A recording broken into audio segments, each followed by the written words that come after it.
Dear brothers and sisters in Islam, today's khutbah inshallah is about a hadith for the Prophet alayhi salatu wasalam. The hadith says, if the hour starts to happen, the hour means the end of time, the final minute before the universe is going to be over. So if the hour starts to happen, and in the hand of one of you is a palm shoot, a baby palm tree, then if he's able to plant it before the hour happens, then let him plant it. This hadith is amazing, because if it's me saying the same thing, the first thing would cross my mind is, if there is a palm shoot in your hand and there is the end of time, throw it away and ask for Allah for forgiveness, repent, or maybe do sujood, do salah, do something. But the Prophet ﷺ is giving us a different message. He's saying, if the hour, there is nothing after that, it's gonna happen, do something, plant something. The first lesson that we learn from that hadith is Muslim should continue to contribute under all circumstances. You have no excuse not to contribute. Not even the hour is an excuse. The whole world is going to be over. But it's not an excuse for you to stop working and contributing. You contribute to yourself, to your family, to your community. You have to continue to contribute all the time. Never stop. Not even the hour. And the second lesson we learn, if you notice what the Prophet ﷺ, he said, he's going to plant a baby palm tree. So he's telling us the Muslim is a giver. He's not a taker. He didn't say, if you are going to pick a fruit, then do this. No, you are a giver. You're planting, you're doing things that will benefit yourself, the community. It's always, the Muslim is a giver. He's not just a taker. He's not just the person who says, what's in it for me? If it's nothing for me, then I don't care. No, the Muslim is always positive, contributing.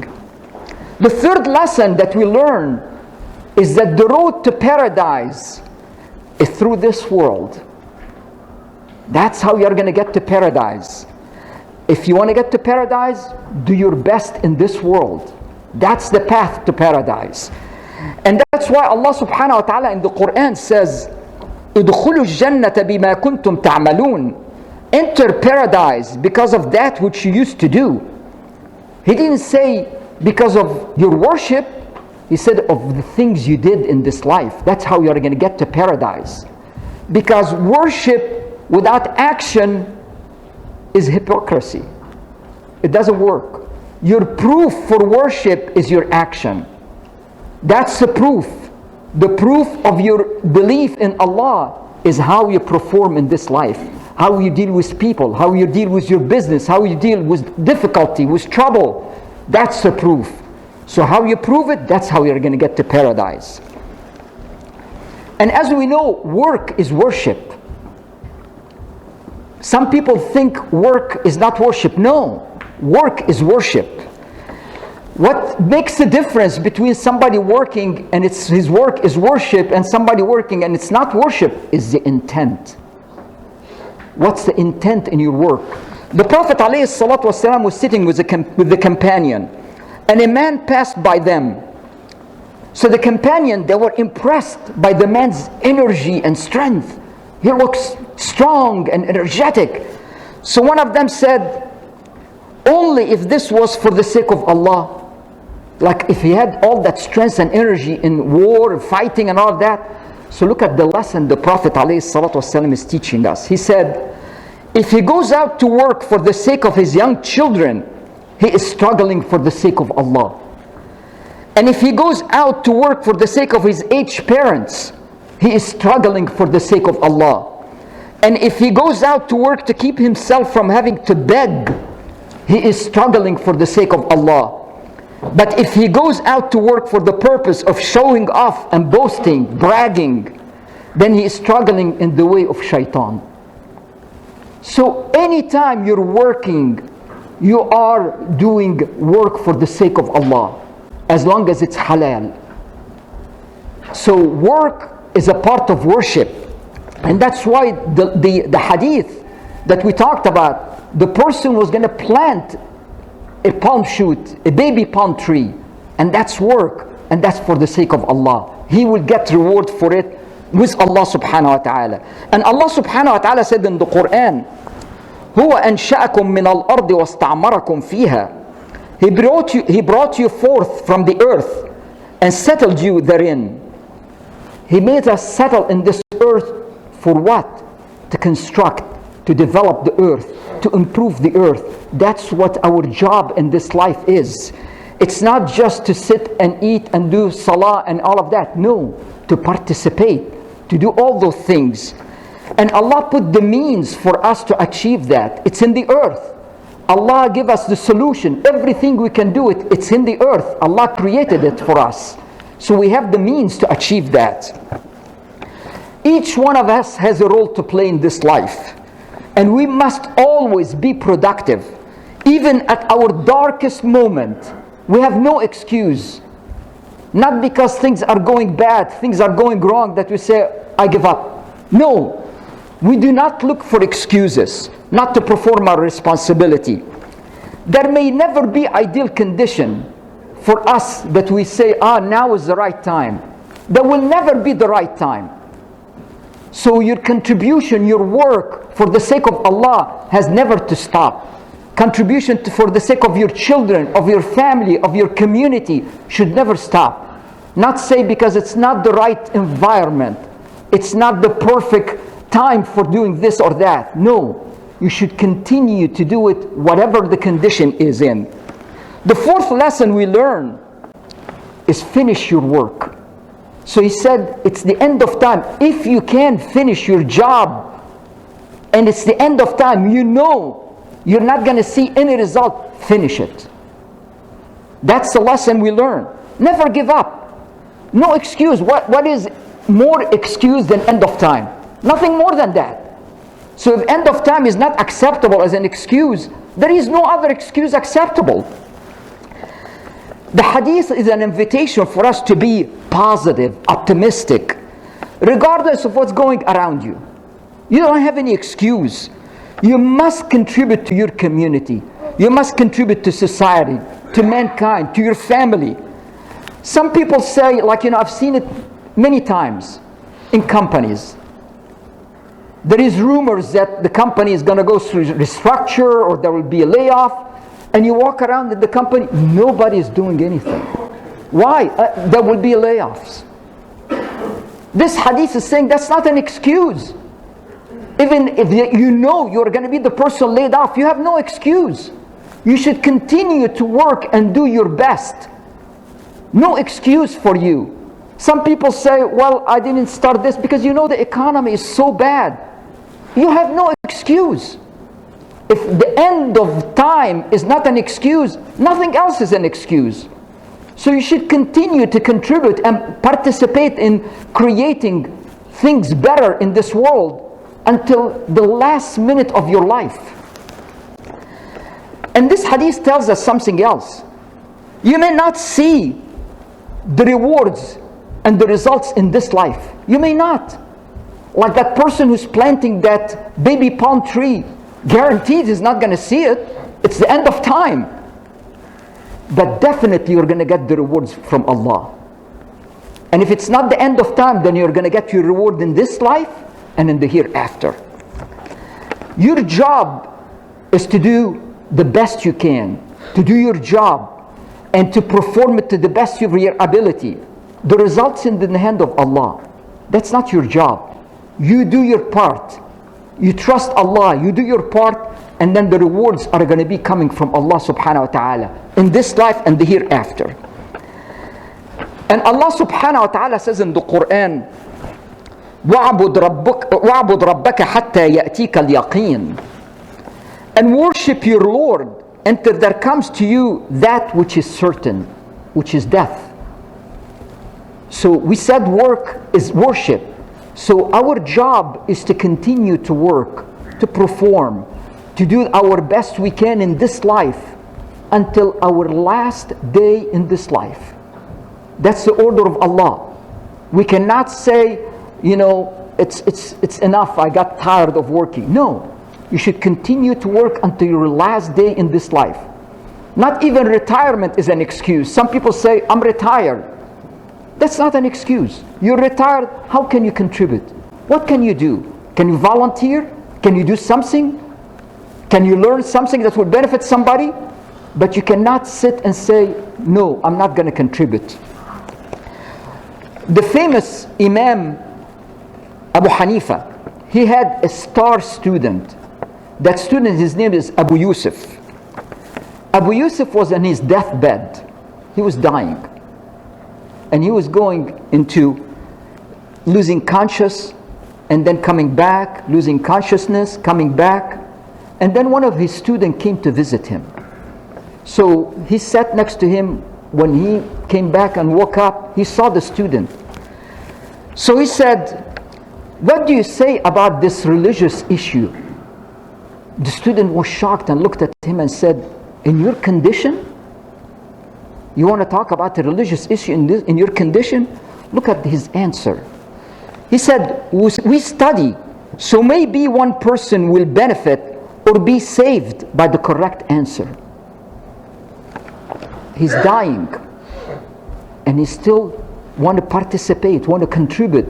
And he sat and he continued to debate with his student until they found a good solution for that religious problem, the religious issue. His student said, when I got up to walk, to get out, he said, before I got to the door, I heard his wife and children all crying. I knew he passed away. He's dying, and he continued to contribute. So you cannot stop contributing in this life. Always do something, help, work. And that's why one of the things the Prophet ﷺ said, if a Muslim plants a tree or sows seeds, and then a bird or a person or an animal eats from it, it is a charity, a sadaqah for him. So anything you do in this life, any creation that will benefit from it, you're going to get rewards for it. Anything. But you better do something. Don't sit and do nothing. You need to do something, contribute, and you're going to get rewards for everything you do. Some people say, I worked hard and I did not get the promotion. I hear it a lot of time. I was passed over for that promotion, somebody else got it. The reward is delayed, it's not gone. Allah delayed the reward. But if you give up, then it's gone. But if you continue to work hard for the sake of Allah as He's asking you to do, then the reward is coming, guaranteed. It just got delayed. It's not the check is in the mail. No, it's coming. It's guaranteed. So continue to contribute. Don't walk away and say, I give up. Contribute and it's coming. Be optimistic and positive. Nothing discourages the Muslim, even death. Nothing. So if you have, like, for sake of discussion, any illness, and that illness has no cure, there is no hope, that's not an excuse. You have to continue to contribute. Work hard. Do whatever you can until your last day. Many times I've seen people, they turn in their resignation and they're leaving the company. The 2 weeks or 3 weeks they're going to be around, you see them, they're doing nothing. Walking around chatting with this person, joking with the other person. And when you ask them, why you're doing that? I'm leaving. I resigned. I'm leaving. That's not Islam. How do you think Allah will bless the money that you're taking and you're not contributing with it? Do you think Allah will bless you for bless that money? You're stealing the money. And do you think that's the way you want to start your relationship with Allah? Telling Him, you know, I'm cheating and I want you to help me with my new job. Is that the way you want? No way. You should work the way you work, if not better, until the last day you leave the company. It's not because of your boss or the company. It's because of your relationship with Allah. You're doing it to please Allah, not to please your boss or to impress the people around you. It's to please Allah. And so Allah will bless your new job, will make you successful, will make the money you earn all blessed. Some people worry about themselves only. When they work, what's in it for me? If it's nothing for me, I don't care. But as a Muslim, we have to worry about ourselves, our family, our fellow workers, our community, society, mankind. We care about everything. Allah created us as a representative of Him in this earth. And as a representative, Allah subhanahu wa ta'ala doesn't say, I care about those people, I don't care about those people. I care about this guy, I don't care about the other person. Allah cares about everything. And if we are representative of Allah on earth, then we have to care about everything. We have to do everything that will contribute to this world until the last day in our life. And if you read in the Quran, one of the beautiful stories is about Sayyidina Sulaiman radiallahu anhu, alayhi salam, Sayyidina Sulaiman. He was with his army, huge army, and he's walking with his army in a valley. And in that valley there was a home for ants. Ants, nobody can see ants. We step on thousands of ants, we don't care about them. But look at the ant. The ant understood her role. She didn't say, me, I'm gonna run and hide, take care of myself. All I care is my life. I don't want to be crushed by Sulaiman. Allah says in the Quran, قالت نملة يا أيها النمل ادخلوا مساكنكم لا يحطمنكم سليمان وجنوده وهم لا يشعرون. O you ants, enter your homes so that Sulaiman and his armies will not crush you while they are not aware. So even an ant cares about the society, cares about the people. She knows that she may be crushed. That's a huge army and high chance that they're going to crush them. They're going to be all destroyed. But she still stood up and took care of the rest of the society, the community. So Allah made Sulaiman hear her. And Sulaiman with his huge army made them turn around the homes of the ants. That's what Allah expects from you. Care, do your work, participate, work hard, and Allah will take care of you. In the early days of Islam, very early days, there was a superpower at that time, and it was Persia. Persia is today's Iran. The emperor of Persia, he went out one day hunting. So he went out and he has his guards and all of that. While he was going around, he saw a very old man planting a baby olive tree. So the emperor stood there and kept looking at him, and then he said to him, hey you are a very old man, and olive trees to give fruits, they need at least 10 years. So why are you planting it? In other words, you're not going to be around to benefit from the olive tree, so why are you doing it? So the man answered him by saying, people before us planted so we can eat, and we plant so people after us can eat. The emperor was impressed. So he said, wow. At the time, he had a rule. Whenever somebody impressed him and he says, wow, his guards immediately give that man 1,000 dinar. So they gave him 1,000 dinar. So the man looked at him and he said, all those trees, they normally give fruits after 10 years, as you said, but this one gave fruit the first day I planted it. He meant the 1,000 dinar he got. So the emperor was impressed. He said, wow. So they gave him another 1,000 dinar.